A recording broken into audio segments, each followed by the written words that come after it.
Sub ടൈറ്റിലുകൾ മലയാള സിനിമയുടെയും ഒഴിച്ചുകൂടാനാവാത്ത ഒരു ഭാഗമായി തീർന്നിരിക്കുകയാണ്. നമ്മുടെ സിനിമകളൊക്കെ ലോകമെമ്പാടും ആളുകൾ കാണുന്നുണ്ട്. വിവിധ ഭാഷകളിലേക്ക് ഡബ് ചെയ്ത് പോകുന്നത് കൂടാതെ ഇപ്പോൾ മലയാള സിനിമയിൽ ഫസ്റ്റ് ഡേ നമ്മൾ തിയേറ്ററിൽ കാണുമ്പോൾ പോലും അതിൽ സബ് ടൈറ്റിൽ വരുന്നുണ്ട്. നല്ല കാര്യമാണ്.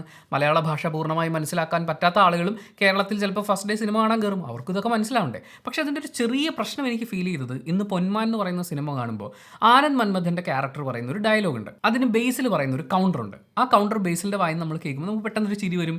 അതിലൊരുപാട് മീനിങ് ഉണ്ട്. പക്ഷേ പ്രശ്നം എന്താണെന്ന് വെച്ചാൽ ബേസിൽ ഈ ഡയലോഗ് പറയുന്നതിന് മുമ്പ് തന്നെ സബ് ടൈറ്റിൽ വന്നു. മലയാള സിനിമ കാണുമ്പോൾ സബ് ടൈറ്റിൽ നോക്കേണ്ട ആവശ്യം നമുക്കില്ല. പക്ഷേ സബ് ടൈറ്റിൽ വെച്ച് സിനിമ കണ്ടിട്ട് ശീലമുള്ള ആളുകൾക്ക് ഞാൻ പറഞ്ഞാൽ മനസ്സിലാവും. ഈ സ്ക്രീനിലൊരു ടെക്സ്റ്റ് കണ്ടു കഴിഞ്ഞാൽ പെട്ടെന്ന് നമ്മുടെ കണ്ണ് അതിലേക്ക് പോകും. അങ്ങനെ ബേസിൽ പറയാൻ പോകുന്ന ഡയലോഗ് എന്താണ് എന്നുള്ളത് പെട്ടെന്ന് മനസ്സിലാവുന്നതുകൊണ്ട് ആ കൗണ്ടറിൻ്റെ പഞ്ച് കുറയുന്ന പോലെ എനിക്ക് ഫീൽ ചെയ്തു. അതൊരു പേഴ്സണൽ എക്സ്പീരിയൻസ് മാത്രമാണ്. ഇതിനിപ്പോൾ നമുക്ക് വലിയ പരിഹാരമൊന്നുമില്ല. മലയാള സിനിമ വളരട്ടെ.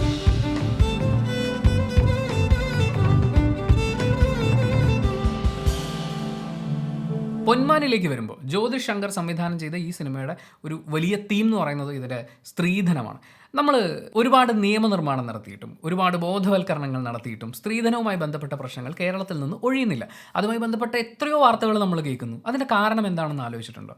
എനിക്ക് ഫീൽ ചെയ്യുന്നത് നമ്മുടെ നാട്ടിലെ ഒരുപാട് സാമ്പത്തിക ക്രയവിക്രയങ്ങളുമായി ബന്ധപ്പെടുത്തി അല്ലെങ്കിൽ സ്വത്ത് കൈമാറ്റം, അടുത്ത തലമുറയിലേക്ക് സ്വത്ത് കൈമാറുന്നതുമായി ബന്ധപ്പെട്ടിട്ടൊക്കെ ഇഴപിരിഞ്ഞ് കിടക്കുന്ന ഒരു കാര്യമാണ് ഈ സ്ത്രീധനം എന്ന് പറയുന്നത്. പേര് പല രീതിയിലും മാറും, എന്നാലും പരിപാടി ഒന്ന് തന്നെയാണ്. നമ്മുടെ പുതിയ തലമുറ ഈ ഇഴകളിൽ നിന്നൊക്കെ പിരിഞ്ഞു മാറി നിൽക്കുന്നു എന്നുള്ളത് പ്രതീക്ഷ നൽകുന്ന കാര്യം തന്നെയാണ്. പക്ഷേ ഈ ഒരു സിസ്റ്റത്തിൻ്റെ, സ്ത്രീധനം ഉൾപ്പെടെയുള്ള ഇത്തരം സ്വത്ത് കൈമാറ്റ വ്യവസ്ഥിതികളുടെ ആ ഒരു സിസ്റ്റത്തിൻ്റെ ഇരകളും വേട്ടക്കാരും രക്ഷപ്പെടാൻ പറ്റാതെ കെണിഞ്ഞു പോയവരും ഒക്കെ ഉള്ളത് നമ്മുടെ സമൂഹത്തിൻ്റെ അധികമാരും കഥ പറയാൻ മെനക്കെട്ടിട്ടില്ലാത്ത ഒരു ജനസമൂഹത്തിനിടയിലാണ്. ആ കഥയും അവിടുത്തെ ഒരുപാട് മനുഷ്യരുടെ ജീവിതങ്ങളും ഇമോഷൻസും നമ്മളിലേക്ക് എത്തിക്കുന്ന സിനിമയാണ് പൊന്മാൻ. പൊന്നും മാനും ചേരുന്ന പൊന്മാൻ, അല്ലെങ്കിൽ പൊന്നിന് വേണ്ടി പോരാടുന്ന മാൻ എന്നൊക്കെ നമുക്ക് ചേർത്ത് വായിക്കാം. ഈ സിനിമയുടെ പോസിറ്റീവ് ഘടകങ്ങളിലേക്ക് കിടക്കുമ്പോൾ ഒന്നാമത്തെ പോസിറ്റീവ് ഇതിലെ മികച്ച പെർഫോമൻസുകൾ തന്നെയാണ്. ബേസിൽ ജോസഫ് അടിപൊളിയായിട്ട് ചെയ്തിട്ടുണ്ട്.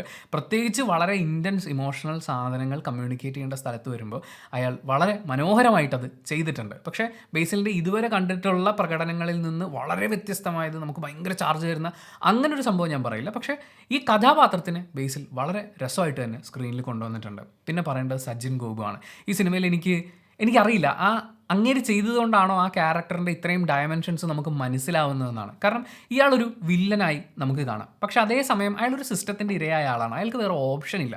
അയാളുടെ ഗതികേടാണ്. ഇങ്ങനെയൊക്കെയുള്ള കുറേ കാര്യങ്ങൾ നമുക്ക് അതിനോട് ചേർത്ത് വെച്ച് വായിക്കാൻ പറ്റും. പറയുമ്പോൾ പുരോഗമനം സോഷ്യൽ മീഡിയയിലും അതുപോലെ നാട്ടിൽ കുറച്ച് ആളുകൾക്കിടയിലൊക്കെ ഉണ്ട്. പക്ഷേ ഇതൊന്നും എത്തപ്പെട്ടിട്ടില്ലാത്ത, അല്ലെങ്കിൽ ഈ സ്ത്രീധനം റിലേറ്റഡ് ആയിട്ടുള്ള ബോധവൽക്കരണങ്ങളും കാര്യങ്ങളും ഒന്നും എത്തിപ്പെട്ടിട്ടില്ലാത്ത, ഈ സിസ്റ്റത്തിൻ്റെ ഭാഗമായി കെണിഞ്ഞു പോയ ഒരാണിനെ നമുക്ക് അവിടെ കാണാൻ പറ്റും. അതിന് വളരെ ഗംഭീരമായിട്ട് സജിൻ ഗോപു സ്ക്രീനിൽ കൊണ്ടുവന്നിട്ടുണ്ട്.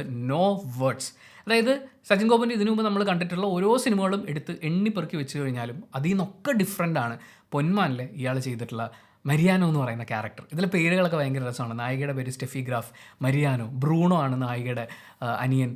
അത് കൊല്ലത്തിൻ്റെ ആ ഒരു കഥ പറയുന്ന പശ്ചാത്തലത്തിലുള്ള പേരുകൾ തന്നെ ആയിരിക്കാം. പക്ഷേ എനിക്കത് വല്ലാത്തൊരു കൗതുകമായിരുന്നു. പിന്നെ ലിജോമോൾക്ക് അങ്ങനെ എക്സ്പ്രഷൻ ഇട്ട് മരിക്കുക അല്ലെങ്കിൽ ഭയങ്കരമായിട്ടുള്ള കാര്യങ്ങൾ ചെയ്യുക അങ്ങനെയൊന്നുമല്ല. വളരെ സേർട്ടിലായിട്ടാണ് അവർ പെരുമാറേണ്ടത്. കാര്യം അവരുടെ ഗതികേടാണ്. അവർക്ക് വേറെ ഓപ്ഷൻ ഇല്ല. ഞാൻ അങ്ങനത്തെ പെണ്ണുങ്ങളെ കണ്ടിട്ടുണ്ട്, സംസാരിച്ചിട്ടുണ്ട്.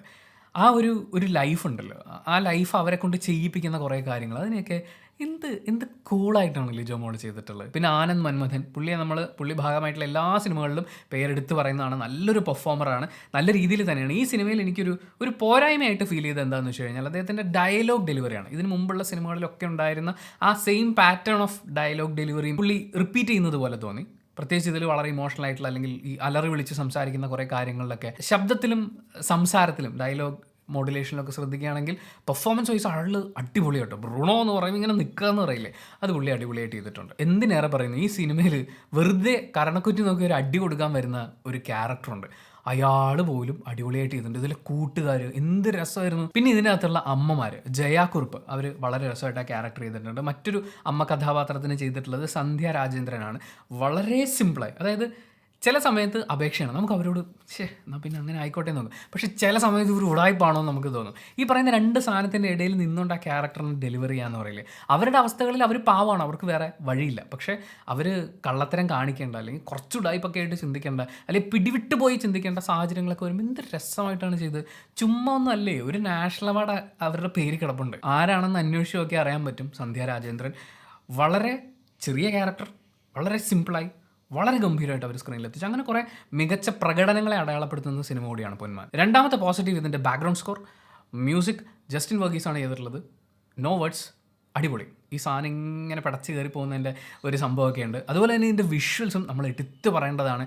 ഈ പറയുന്ന ചേറിൽ കടന്നുള്ള ഫൈറ്റ്, ആകെ എനിക്കൊരു VFX പരിപാടി അവർ ചെയ്തതിൽ മാത്രമാണ് ഒരു അത്ര അങ്ങോട്ട് സെറ്റായില്ലല്ലോ എന്ന് തോന്നിയത്. പക്ഷേ അതൊക്കെ ക്ഷമിക്കബിളാണ്. അതിന് അത്ര വലിയ പ്രസക്തിയൊന്നുമില്ല. അത് ഭയങ്കര അടിപൊളി VFX ചെയ്യണമെന്നൊന്നുമില്ല. അത് മാറ്റി നിർത്തി കഴിഞ്ഞാൽ ആ നാടിനെ, അവിടുത്തെ കൾച്ചറിനെ, അവരുടെ രീതികളെ, ഈ പറയുന്ന ക്യാരക്ടേഴ്സിൻ്റെ ഓരോ മൂവ്മെൻറ്റ്സിനൊക്കെ ഒപ്പിയെടുത്തിരിക്കുന്നത് വളരെ ഗംഭീരമായിട്ടാണ് എനിക്കിഷ്ടപ്പെട്ടു. മൂന്നാമത്തെ പോസിറ്റീവ് ഈ സിനിമയിലെ ഇമോഷണൽ കണക്റ്റാണ്. എന്ന് വെച്ചാൽ ഒരു വിവാഹം ഉണ്ടാകുന്ന സമയത്ത് ഒരു പുരുഷൻ്റെയും സ്ത്രീയുടെയും കുടുംബത്തിൽ നടക്കുന്ന ഒരുപാട് പ്രശ്നങ്ങളുണ്ട്. ഒരുപാട് സ്ട്രെസ്സും സ്ട്രെയിനും കാൽക്കുലേഷൻസും ഒക്കെ ഉണ്ട് എന്ന് വെച്ച് കഴിഞ്ഞാൽ സ്ത്രീധന നിരോധനം നമ്മുടെ നാട്ടിൽ നടപ്പായി കഴിഞ്ഞു എന്ന് പറയുന്ന ആ അസുലഭ സുന്ദര വാർത്ത ഇന്നും അറിഞ്ഞിട്ടില്ലാത്ത, അതിനൊക്കെ വേണ്ടി ഒരു ജീവിതം തന്നെ ഹോമിക്കേണ്ടി വരുന്ന ഒരു ജനസമൂഹം ഇവിടെയുണ്ട്. അവരുടെ ഇടയിൽ ഒരു കല്യാണം നടത്തുന്നതായിട്ട് ബന്ധപ്പെട്ട് അവരനുഭവിക്കേണ്ടി വരുന്ന സ്ട്രെസ്സും പെയിനും ഒക്കെ ഈ അഭിനേതാക്കളുടെ പെർഫോമൻസ് മികവിലൂടെ ഒക്കെ നമ്മളിലേക്ക് വളരെ ഗംഭീരമായിട്ട് എത്തിക്കാൻ സിനിമയ്ക്ക് പറ്റുന്നുണ്ട്. ഈ സിനിമയുടെ ക്ലൈമാക്സ് അതിൽ ചിലർക്കെങ്കിലും കണ്ണ് തുറക്കുന്ന ഒരു അനുഭവം സമ്മാനിക്കട്ടെ എന്നാണ് ഞാനും ആഗ്രഹിക്കുന്നത്. പക്ഷേ ഈ സിനിമയുടെ ഫസ്റ്റ് ഹാഫ് കണ്ടുകൊണ്ടിരിക്കുമ്പോൾ എനിക്ക് കണക്ട് ചെയ്യാൻ പറ്റാതിരുന്ന, ഒരുപക്ഷെ സെക്കൻഡ് ഹാഫിലെ ചില സീനുകൾ ഇല്ലായിരുന്നെങ്കിൽ ഞാൻ നെഗറ്റീവ്സിൽ പറയാൻ സാധ്യതയുള്ള ഒരു കാര്യമായിരുന്നു. ബേസിലിൻ്റെ ക്യാരക്ടർ എന്തിനാണ് ഇങ്ങനെ ഇമോഷണൽ ആവുന്നത്, അല്ലെങ്കിൽ എന്തിനാണ് ഇത്രയൊക്കെ ഷോ കാണിക്കുന്നത് എന്ന് പറയുന്ന പോലത്തെ ഒരു ചോദ്യം എൻ്റെ മനസ്സിലുണ്ടായിരുന്നു. അതിനുള്ള ഉത്തരം സിനിമയിൽ കിട്ടിക്കഴിഞ്ഞപ്പോൾ ഞാൻ കംപ്ലീറ്റ്ലി സാറ്റിസ്ഫൈഡ് ആണ്. മാത്രമല്ല ആ രംഗങ്ങളിലൊക്കെ ബേസിൽ അർമ്മതിക്കായിരുന്നു. ബേസിലിൻ്റെ നമ്മൾ ഇതുവരെ കണ്ടിട്ടുള്ള അദ്ദേഹത്തിൻ്റെ കോമഡി സിനിമകളൊക്കെ എടുത്ത് നോക്കുകയാണെങ്കിൽ പുള്ളിയുടെ പിടിവാശിയുടെ ഭാഗമായിട്ട്, അല്ലെങ്കിൽ വേണമെങ്കിൽ നമുക്ക് അരക്കിറുക്കെന്നൊക്കെ പറയാവുന്ന അങ്ങനെ എന്തെങ്കിലും ഒരു കുരുത്തക്കേട് ഒപ്പിച്ചിട്ട് പിന്നെ അതിൻ്റെ പുറകെ ഓടുക എന്ന് പറയുന്ന ഒരു പാറ്റേൺ ആണ് കണ്ടിട്ടുള്ളത്. ഇവിടെയും പെർഫോമൻസിൽ ഭയങ്കര ഡിഫറൻസ് ഒന്നുമില്ല, എന്നാൽ ഇതിൻ്റെ റീസൺ നമുക്ക് കറക്റ്റായിട്ട് കിട്ടുന്നുമില്ല. അപ്പോൾ അത് മനസ്സിലാക്കുന്നത് വരെയുള്ളൊരു കാര്യം ഉണ്ടായിരുന്നു. പക്ഷെ മനസ്സിലാക്കി കഴിഞ്ഞപ്പോൾ ഒന്നും പറയാനില്ല. ആൻഡ് കയ്യാങ്കളിയും കത്തിക്കുത്തും ഒക്കെ കാണിച്ചു കഴിഞ്ഞാലും നമുക്ക് ജീവിതത്തിൽ പെട്ടെന്നങ്ങ് ജയിച്ച് കയറാൻ പറ്റൂല. അങ്ങനെയുള്ളൊരു ജീവിതത്തിന് നേരെ സമരം ചെയ്യുന്ന ഒരു യുവാവിൻ്റെ കഥയുണ്ടല്ലോ, അത് ഗംഭീരമാണ്. നാലാമത്തെ പോസിറ്റീവ് ഹ്യൂമറാണ്. ഹ്യൂമറുണ്ട്, നമുക്ക് ചിരിക്കാനുള്ള എലമെൻറ്റുകളുണ്ട്. പക്ഷെ അത് ജീവിത യാഥാർത്ഥ്യങ്ങളെ നോക്കി ഒരാൾ പറയുന്ന ഡയലോഗുകളിൽ നിന്ന് അങ്ങനെയൊക്കെ ഉണ്ടാകുന്ന കുഞ്ഞു കുഞ്ഞു തമാശകളാണ്. ഒരു ടിപ്പിക്കൽ ബേസിൽ ഹ്യൂമർ പടമൊന്നും പ്രതീക്ഷിച്ച് തിയേറ്ററിൽ പോയി കഴിഞ്ഞാൽ നിങ്ങൾക്ക് നിരാശരാവേണ്ടി വരുമെന്നാണ് എനിക്ക് ഫീൽ ചെയ്യുന്നത്. കാരണം ഇതിന് ഒരുപാട് സീരിയസ് ലെയേഴ്സ് ഉണ്ട്, എന്നാൽ ഹ്യൂമറുണ്ട്, ചിരിക്കാനുള്ള സാധനങ്ങളൊക്കെ ഉണ്ട്, നമുക്ക് കണക്റ്റ് ആവുന്ന കുറേ കാര്യങ്ങളുണ്ട്. അഞ്ചാമത്തെ പോസിറ്റീവ്, സ്ത്രീധനം എന്ന വിഷയത്തെ സിനിമ കൈകാര്യം ചെയ്തിരിക്കുന്ന രീതി എനിക്ക് വളരെയധികം ഇഷ്ടപ്പെട്ടു. കാരണം ഇവിടെ ഇപ്പോൾ സജിൻ ഗോപുവിൻ്റെ വില്ലൻ ക്യാരക്ടർ, അയാളെ വില്ലൻ എന്നുള്ളതിനേക്കാൾ കൂടുതൽ അയാളൊരു വിക്റ്റിമും കൂടിയാണ്.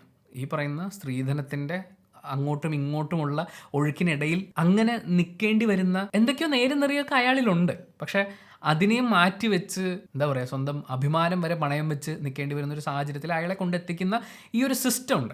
അതിനോട് നമുക്ക് സഹതാപം തോന്നും. എന്നാൽ അതേസമയം ആ സഹതാപം അയാളെ കംപ്ലീറ്റ്ലി അക്സെപ്റ്റ് ചെയ്യാനുള്ളതല്ല എന്നും സിനിമ പറയുന്നുണ്ട്. പണവും പവറും ഒഴുകുന്ന രീതികൾ, അത് മനുഷ്യ ജീവിതത്തെ ബാധിക്കുന്ന അതെങ്ങനെയൊക്കെയാണ് എന്നുള്ളത് വളരെ സിമ്പിളായി, വലിയ ക്ലാസ് എടുക്കാൻ വരുന്ന പോലെയൊന്നും അല്ലാതെ ജീവിതങ്ങളിലൂടെ പറഞ്ഞു പോകുന്ന വളരെ രസമുള്ളൊരു അവതരണമായിരുന്നു. പിന്നെ ടൈലൻഡിലുള്ള ഒരു സാധനം എനിക്ക് കുറച്ച് ക്ലീഷേ പരിപാടിയായിട്ട് തോന്നി. എന്നാൽ പോലും സ്പൂൺ ഫീഡ് ചെയ്താൽ പോലും പല കാര്യങ്ങളും മനസ്സിലാക്കാൻ പറ്റാത്ത ഓഡിയൻസും നമ്മുടെ നാട്ടിലുണ്ട്. അപ്പോൾ അവർക്കും കൂടി ഹെൽപ്ഫുൾ ആവുന്ന രീതിയിൽ അത് അവതരിപ്പിക്കണമല്ലോ, അതുകൊണ്ട് അതങ്ങ് ക്ഷമിക്കാം. ഇനി നെഗറ്റീവ്സ് എന്തെങ്കിലും ഉണ്ടോ എന്ന് ചോദിച്ചു കഴിഞ്ഞാൽ കുത്തിയിരുന്ന് ആലോചിച്ച് കഴിയുമ്പോൾ എനിക്ക് ഫീൽ ചെയ്യുന്നത് ഇവരുടെ സംസാര ഭാഷ ചില സമയത്തൊക്കെ അവരുടെ മറ്റ് സിനിമകളിലുള്ളതിനോട് വളരെ സിമിലർ ആവുന്നത് പോലെയൊക്കെ എനിക്ക് ഫീൽ ചെയ്തിട്ടുണ്ടായിരുന്നു. സജിൻ ഗോപുവിൻ്റെ ആണെങ്കിലും ബേസിലിൻ്റെ ആണെങ്കിലും ഈ കൊല്ലംകാരെ കുറച്ച് ആൾക്കാരെയൊക്കെ എനിക്ക് പരിചയമുണ്ട്. അപ്പോൾ അവരുടെയൊക്കെ സംസാരമൊക്കെ ആയിട്ട് നോക്കുമ്പോൾ ചില സമയത്ത് ശരിയാവും, ചില സമയത്ത് അങ്ങോട്ട് ഒക്കുന്നില്ല എന്ന് പറയുന്ന ഒരു ഫീൽ എനിക്കുണ്ടായിരുന്നു. പക്ഷേ അത് ആ ഒന്നൊരു വിഷയമൊന്നും അല്ലെന്നേ. ഓവറോൾ എനിക്കിഷ്ടപ്പെട്ടു സിനിമ, ഞാൻ എൻജോയ് ചെയ്ത് കണ്ടു. ഒരു സിനിമയൊക്കെ കഴിഞ്ഞിറങ്ങുമ്പോഴേ കൂട്ടുകാരോട് ഇരുന്ന് സംസാരിക്കാൻ വകയുള്ള കാര്യങ്ങൾ തരുന്നൊരു സിനിമയില്ലേ, അങ്ങനെ ഒരു സിനിമയായിട്ടാണ് എനിക്കിത് ഇഷ്ടപ്പെട്ടത്. നല്ല പ്രകടനങ്ങളും ഇമോഷണൽ കണക്റ്റും സിനിമ മുന്നോട്ട് വെക്കുന്ന ഒരു സോഷ്യോ പൊളിറ്റിക്കൽ സ്റ്റേറ്റ്മെൻറ്റും എല്ലാം കൂടി വെച്ച് നോക്കുമ്പോൾ എനിക്കിഷ്ടപ്പെട്ടു. പക്ഷേ അത് എൻ്റെ മാത്രം പേഴ്സണൽ ഒപ്പീനിയനാണ്. സിനിമ ഓരോരുത്തർക്കും ഡിഫറൻ്റ് ആണ്. നിങ്ങൾക്ക് ചിലപ്പോൾ ഈ സിനിമ കാണുമ്പോൾ എന്നേക്കാൾ കൂടുതൽ ഇഷ്ടപ്പെടും, ചിലപ്പോൾ ഇഷ്ടപ്പെട്ടിട്ടില്ല എന്ന് വരും. അതെന്താണ് എന്നുള്ളത് കമൻറ്റ് ബോക്സിൽ രേഖപ്പെടുത്തുക. കമൻറ്റ് ബോക്സും കൂടി വായിച്ചിട്ട് സിനിമയ്ക്ക് പോകണോ വേണ്ടിയോ എന്ന് തീരുമാനിക്കുന്ന ആളുകളുണ്ട്, അവർക്കതൊരു വലിയ സഹായമായിരിക്കും. അപ്പോൾ thank you so much. Video ഇഷ്ടപ്പെട്ടാൽ ലൈക്ക് ചെയ്യുക, കമൻറ്റ് ചെയ്യുക, ഷെയർ ചെയ്യുക, സബ്സ്ക്രൈബ് ചെയ്യുന്ന കാര്യം പരിഗണിക്കുക.